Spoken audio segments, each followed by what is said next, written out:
కార్యకర్తల్లో ఒక అతిపెద్ద భరోసా నింపే ప్రయత్నం చాలా గట్టిగా చేస్తున్నారు జగన్మోహన్ రెడ్డి గారు. అంత భరోసా నింపకపోయినా జగన్కి ప్లస్ పాయింట్ ఏంటి అంటే వైసీపీలో కార్యకర్తలు, నిజమైన కార్యకర్తలు అందరూ జగన్నే నమ్ముతారు. వాళ్ళు డబ్బులకి లొంగరు, ఎలాంటి ప్రలోభాలకి వంగరు, ఎక్కడా కూడా వాళ్ళని వాళ్ళు తాకట్టు పెట్టుకోరు.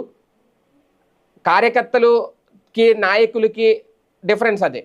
ఇంకా ఏ ఎమ్మెల్యే స్థాయిలో ఉన్న నాయకులు, నియోజకవర్గ నాయకులు వాళ్ళు ఏమన్నా పార్టీలు మారచ్చు, కానీ వైసీపీ జెండా పట్టుకున్న నిజమైన కార్యకర్త ఎవడూ కూడా, జగన్ వెంట ఉండాలనుకున్న కార్యకర్త ఎవరూ కూడా ఎలాంటి ప్రలోభాలకి లొంగరు, పార్టీలు అయితే వాళ్ళు మారరు.